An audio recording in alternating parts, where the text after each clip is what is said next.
안녕하세요. 달콤수학 최경희 선생님입니다. 만나 뵙게 돼서 반갑습니다. 두 가지 오해가 있는데요. 첫 번째는 4살이 수학을 한다? 그러니까 수학이, 우리가 생각하는 수학은 문제집을 푸는 수학이잖아요. 그래서 4살 아이들한테 문제집을 풀고 덧셈뺄셈을 가르쳐야 돼? 이런 생각을 가지고 계시기 때문에 4살이 이르지 않나? 라고 생각을 하시는 거거든요. 근데 실제로 제가 말씀드리는 우리 유아 친구들이 하는 수학은 그런 수학이 아니거든요. 그래서 4살 친구들이 분명히 할 수 있는, 이 시기에 해야 하는 그런 수학이 있다라는 거를 말씀드릴게요. 그리고 또 한 가지는 그 시기가 되면 저절로 알게 되는 것들이 있다라는 오해? 나중에 다 알게 될 텐데, 그런 생각들 많이 하시잖아요. 물론 그런 부분들이 있는데 기관이라든지 간접 경험을 통해서 얻게 되는 것들이 있어요. 하지만 가르쳐주지 않아서 너무 늦게 알게 되는 경우들, 그런 경우들이 있기 때문에 지금 이 시기에 알려주면 좋은 것들, 경험하면 좋은 수학에 대한 그런 경험들은 해주는 게 필요하다라고 생각이 듭니다. 굉장히 이제 궁금해 하시는 게 우리 아이가 수학을 잘하는지 모르겠어요 이렇게 얘기를 하시는데, 근데 특히 유아기 때문에 어떤 경시대를 준비하는 것도 아니고 레벨 테스트도 사실 의미가 없죠. 그죠? 그래서 쉽게 이렇게 한번 해보죠. 예를 들면 우리 아이가 5세예요. 그러면 5세 대상으로 판매되는 이제 수학 문제집이 있을 거예요. 그러면 그 문제집을 구입을 하시거나 목차가 있거든요. 그걸 보시면서 우리 아이한테 그 목차에 나와 있는 내용을 말로 질문을 한번 해보시는 거예요. 목차에는 우리 유아 친구들이 순서대로 이제 배워야 될 내용들이 되어 있거든요. 처음에는 수세기, 수의 순서, 이런 순서대로 나와 있을 거란 말이에요. 그럼 엄마가, 자, 떼야, 우리 1부터 5까지 순서대로 세볼까? 아니면 거꾸로 세볼까? 예를 들면 수카드 이렇게 놓고 한 장이 빠졌어. 4를 숨겨요. 자, 여기서 빠진 수를 찾아볼까?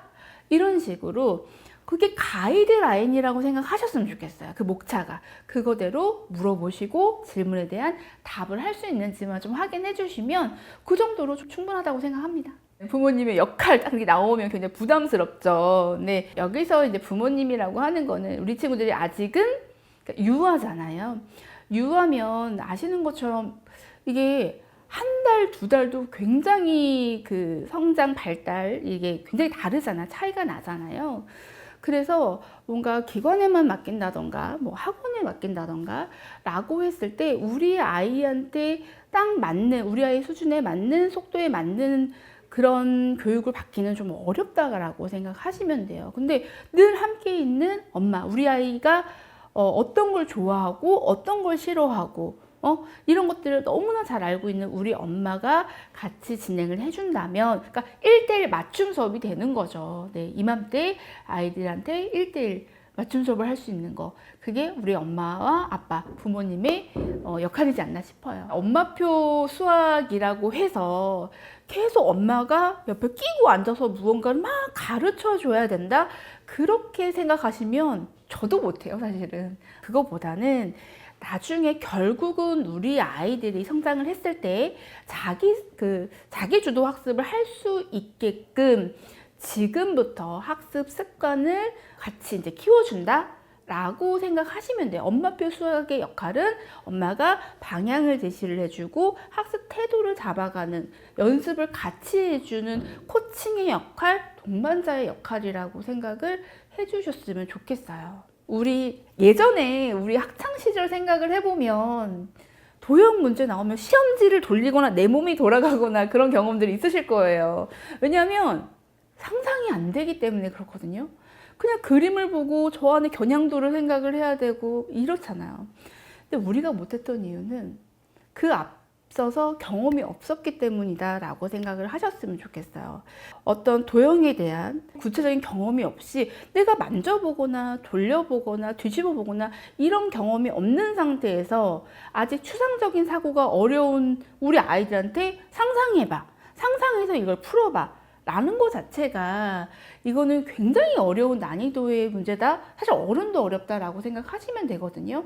그래서 상상을 할 수 있으려면 경험이 필요하다라는 거죠. 그래서 우리 유아 시기에는 분명히 아이들이 도형이라든지 꼭 도형뿐만 아니라 수도 마찬가지거든요. 수도 직접 세보고 그래서 23개면 이 정도가 되는 거구나. 이 정도는 100개가 아니라 뭐 30개 정도 되는구나. 이런 경험들을 직접 해줘야 된다는 얘기예요. 일상이 되면 쉽습니다. 우리 친구들하고 이제 문제집을 펴고 동그라미를 쳐가면서 수를 세는 것이 아니라 과자를 먹으면서도 수를 셀 수가 있는 거고 엘리베이터를 타면 숫자가 올라가잖아요. 그걸 보면서도 같이 수를 셀 수도 있는 거고. 자, 쉽게 생각해 볼까요? 우리 친구들 리모컨에 보면 더하기 누르면 어때요? 소리가 커지고 빼기를 누르면 소리가 작아지죠. 그런 식으로 덧셈 기호와 뺄셈 기호를 먼저 경험을 하게 되는 거죠. 그래서 아이들하고 그렇게 수학을 일상에서 시작을 하게 되면 아이들도 편하게 수학을 인식을 하게 될 거라는 얘기고요. 두 번째는 아이들한테 2 더하기 3은 5야! 뭐 이렇게 가기보다는 우리 친구들하고는요. 발문을 통해서 답을 같이 찾아가야 돼요. 발문이라는 표현이 좀 어려워 보일 수 있죠. 그러면 답을 찾기 위한 힌트라고 생각하셨으면 좋겠어요. 엄마가 아이에게 바로 자, 2 더하기 3은 5야! 이게 아니라 2개하고 3개를 모았을 때 어떻게 될까? 직접 세어볼까? 이렇게 답을 찾아 나가기 위한 힌트를 주는 거. 그게 엄마표 수학의 핵심 기술이라고 생각을 합니다. 로드맵을 짜야 되는 이유는 명확하죠. 왜? 목표가 없으면 흔들리기 때문이에요. 왜냐면 요즘에 정보 너무 많잖아요. 사야 될 것도 많고 해야 될 것도 많고 너무나 많아서 이제 초보 엄마잖아요. 유아 어머님들은. 그래서 흔들리기 쉬워요. 하지만 우리가 로드맵을 짜두면은 흔들리지 않을 수 있다는 얘기예요. 결국에는요. 그러면 우리 아이의 소중한 시간을 아낄 수가 있고요. 그리고 우리의 소중한 비용도 아낄 수 있는 거기 때문에 로드맵은 짜두고 그걸 기준으로 해서 진행하시는 게 가장 효과적인 방법이 될 수 있습니다. 네. 로드맵을 짤 때는요. 2가지를 고려를 하셔야 돼요.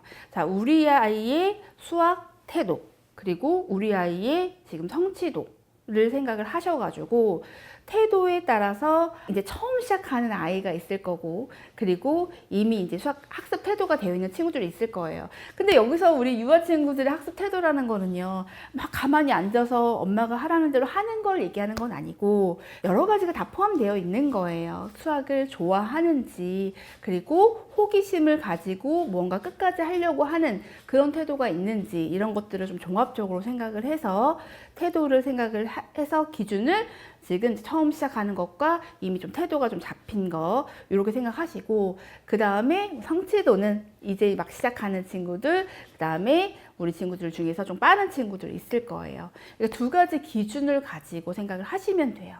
그런데 여기에서 실력 쌓는 것보다 더 중요한 건 뭐냐면 태도를 먼저 잡는 거예요.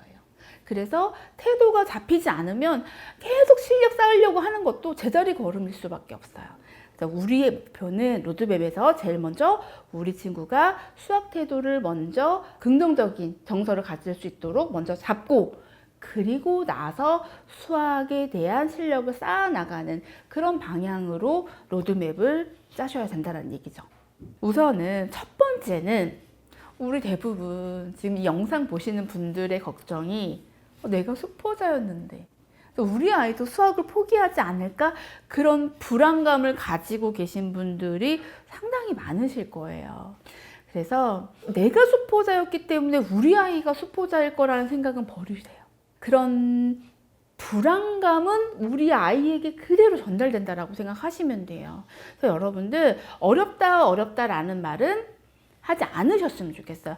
이거 어려운 거니까 수학은 원래 어려워 이게 아니라 우리 좀 말을 바꿔볼까요? 예를 들면 지금은 잘 안 풀릴 수 있어. 그런데 계속 연습하면 나중에는 쉬워질 거야. 이렇게 좀 바꿔볼게요. 그래서 아이들이 수학이 어려워서가 아니라 자꾸 연습하면 좋아질 거야 라는 생각을 가질 수 있게끔 그런 인식 가질 수 있게끔 해주시면 좋습니다. 그다음 두 번째는 우리 보통 이제 엄마하고 아이하고 같이 수학을 할 거란 말이에요. 그럼 아이가 막 문제를 풀면 엄마는 그거 아니잖아. 진짜 그거 맞아? 다시 아이가 끝까지 문제를 풀지 않았는데도 엄마는 계속 그거를 이제 지적을 하신다던가 오류를 막 얘기를 하실 거란 말이에요. 그럼 아이는 어떻게 했어요? 주눅이 들 수밖에 없어요. 아, 나는 수학을 못하나 봐. 자꾸만 자신감이 없거든요. 그러지 마시고, 그러니까 문제 푸는 도중에는 이렇게 틀렸어, 지적을 하진 않으셨으면 좋겠어요. 그래서 어느 정도 우리 아이가 일정 수준 할 수 있는 양 있죠?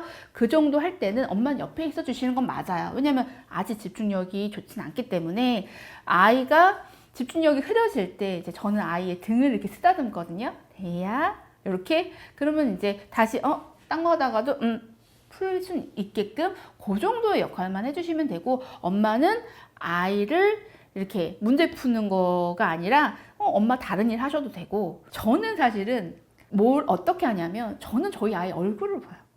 저희 아이 옆모습을 보는데 저는 저희 아이가 수학 문제 푸는 게 너무 신기하거든요. 왜냐면 태어난 지 몇 년 됐다고? 어머, 이제 말한 지 얼마 안 됐는데 어머, 얘가 글을 읽어?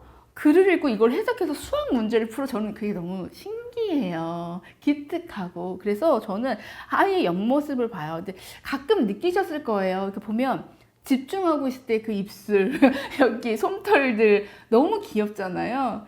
그런 모습을 보고 아, 기특하다, 우리 아이 오늘도 성장하고 있네, 이런 생각을 가지고 계셨으면 좋겠어요. 굉장히 어려워 보일 수 있어요. 엄마표 수학 어려운 일일 수도 있습니다. 하지만 우리는 포기만 하지 않으시면 돼요. 그 누구도 책임져 주지 않습니다. 내 아이의 수학은 그 누구도 책임져 주지 않아요.